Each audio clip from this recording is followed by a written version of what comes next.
پریشان مت ہوا کرو، ٹھوکر انہی کو لگتی ہے جنہیں اللہ تعالیٰ تھامنا چاہتا ہو۔ اگر زندگی اتنی ہی اچھی ہوتی تو کوئی بھی دنیا میں روتے ہوئے نہ آتا۔ خونی رشتے دراصل وہ وٹامنز ہیں جن کے بغیر جوانی تو گزر جاتی ہے لیکن بڑھاپا نہیں گزرتا۔ وہ بلندی کس کام کی جس پر انسان چڑھے اور انسانیت سے گر جائے۔ غلطی کرنا انسانی فطرت ہے اور معاف کرنا خدائی صفت ہے۔ اپنی باتوں میں مٹھاس لاؤ کیونکہ میٹھے چشمے پر ہر کوئی آتا ہے۔ روزی کماتے کماتے آج ہمارے پاس اتنا وقت بھی نہیں ہے کہ روزی دینے والے کا سجدہ ہی کر لیں۔ جب بھی فارغ وقت ملے تو اپنی ماں کے پاس جا کر بیٹھ جایا کرو کیونکہ ماں کے ساتھ گزرا ہوا وقت قیامت کے دن تک نجات کا باعث بنے گا۔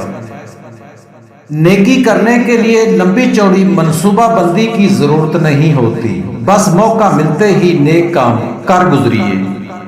جو آسانی سے مل جائے وہ ہمیشہ نہیں رہتا اور ہمیشہ کے لیے مل جائے وہ آسانی سے نہیں ملتا۔ ایک بزرگ سے کسی نے پوچھا پسند اور محبت میں کیا فرق ہے؟ بزرگ نے جواب دیا، آپ ایک پھول دیکھتے ہو اور اسے توڑ کر اپنے پاس رکھ لیتے ہو، یہ پسند ہے۔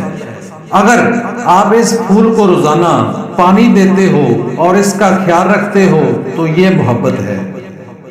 کامیاب وہ ہے جو منزل پر پہنچ گیا، منزل وہ ہے جس کے بعد سفر نہ ہو۔ سکھ اور دکھ اپنی تقدیر سے ملتے ہیں، امیری اور غریبی سے اس کا کوئی لینا دینا نہیں۔ رونے والے عالی شان محلوں میں بھی روتے ہیں اور جن کی قسمت میں خوشیاں ہوں وہ جھونپڑی میں بھی ہنستے ہیں۔ ایک حد تک درد سہنے کے بعد انسان خاموش ہو جاتا ہے، پھر نہ وہ کسی سے شکایت کرتا ہے اور نہ کسی سے امید کرتا ہے۔ اگر دیر کا مطلب انکار ہوتا تو اللہ تعالیٰ 40 سال بعد حضرت یعقوب علیہ السلام کو حضرت یوسف علیہ السلام سے نہ ملاتا۔ کسی مضبوط پہاڑ کا اتنا بوجھ نہیں ہوتا جتنا بے قصور پر تہمت لگانے کا بوجھ ہوتا ہے۔ میں کتنا ہی طاقتور بن جاؤں لیکن ہر شام کو زندگی کا ایک دن کم ہو جاتا ہے اور میں اس کو روک بھی نہیں سکتا۔ وہ میرا اللہ اتنا مہربان ہے کہ نئی صبح دے کر پھر مہلت دے دیتا ہے، شاید میرا بندہ توبہ کر لے اور میں اس کو بخش دوں۔ ان لوگوں کو معاف کر دو جو کبھی آپ کی تکلیف کا سبب بنے تھے اور انہیں یاد رکھو جو ہر وقت آپ کی خوشیوں کے تلاش میں رہتے ہیں۔ عزت، پیار، شفقت اور احساس ایسے ادھار ہیں جو ہمیشہ دگنے ہو کر واپس ملتے ہیں۔ ایک بات ہمیشہ زندگی بھر یاد رکھنا، کسی کو دھوکہ نہ دینا۔ دھوکہ میں بڑی جان ہوتی ہے، یہ کبھی نہیں مرتا، گھوم کر ایک دن واپس اپنے پاس ہی پہنچ جاتا ہے کیونکہ اس کو اپنے ٹھکانے سے بہت محبت ہوتی ہے۔ لوگ کہتے ہیں کہ عورت راز نہیں رکھتی، میں کہتا ہوں اگر عورت راز نہ رکھتی تو معاشرے کا کوئی مرد منہ دکھانے کے قابل نہ ہوتا۔ زندگی کی مشکلات میں یقین کے مسافر گھبرایا نہیں کرتے کیونکہ کشتی لکڑی کی کوالٹی پر نہیں رب کی رحمت پر پار لگتی ہے۔ یا رب ہمیں خوش قسمت ترین بنا دے، دنیا میں بھی اور آخرت میں بھی، آمین۔ کتنا سکون ملتا ہے اس جگہ بیٹھ کر رونا جہاں اللہ کے سوا کوئی سننے والا نہ ہو۔ ہم نے ادب کے چکر میں قرآن پاک اتنا اونچا رکھ دیا کہ اب ہاتھ بھی نہیں پہنچ سکتا۔ لوگ بیٹی سے کہتے ہیں کہ گھر کی عزت خراب مت کرنا، بیٹے سے کیوں نہیں کہتے کہ کسی کے گھر کی عزت برباد مت کرنا؟ اس سے خاموشی بہتر ہے کہ کسی کو ہم راز بنا کر اس کو کہا جائے کہ کسی سے نہ کہنا۔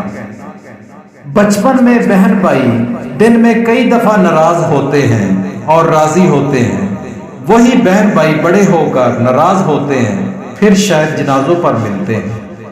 نفرت انسان کا بنایا ہوا ذاتی مسئلہ ہے ورنہ قدرت تو محبت کا درس دیتی ہے۔ سب سے خوبصورت اور صاف زبان رویوں کی ہوتی ہے، کچھ کہنا سننا بھی نہیں پڑتا اور ساری بات بھی سمجھ لگ جاتی ہے۔ مسجد کی پہلی صف میں اگر کوئی غریب بیٹھا ہو تو اسے اٹھانے کی جرت کسی بادشاہ کی بھی نہیں ہوتی۔ یہی اسلام کی خوبصورتی ہے۔ ایک انسان کے آنے کی خبر 9 مہینے پہلے ہی ہو جاتی ہے، لیکن جانے کی خبر 9 سیکنڈ پہلے بھی نہیں ہوتی۔ اس لیے زندگی کو غنیمت سمجھیں، اور جن سے محبت ہو نا، ان کی ذات پر کیچڑ نہیں اچھالے جاتے، ان کا بس احترام کیا جاتا ہے، ان کی خوشیوں کا خیال رکھا جاتا ہے، اور ان کی عزت پر حرف نہیں آنے دیا جاتا۔ ہر رشتے کی قدر کیجئے اور خوب کیجئے، ایک ایک کر کے سب نے چلے جانا ہے، پیچھے بس حسرتیں اور یادیں رہ جاتی ہیں۔ بڑا آدمی وہی ہے جو اپنے پاس بیٹھے شخص کو چھوٹا محسوس نہ ہونے دے۔ خدا کی جنت چاہتے ہو تو اس کے بندوں کی زندگی جہنم بنانا چھوڑ دو، یہی دین کا خلاصہ ہے۔ میری لاکھ برائیوں کو جانتے ہوئے بھی مجھ سے بے انتہا محبت کرنے والا صرف میرا اللہ ہے۔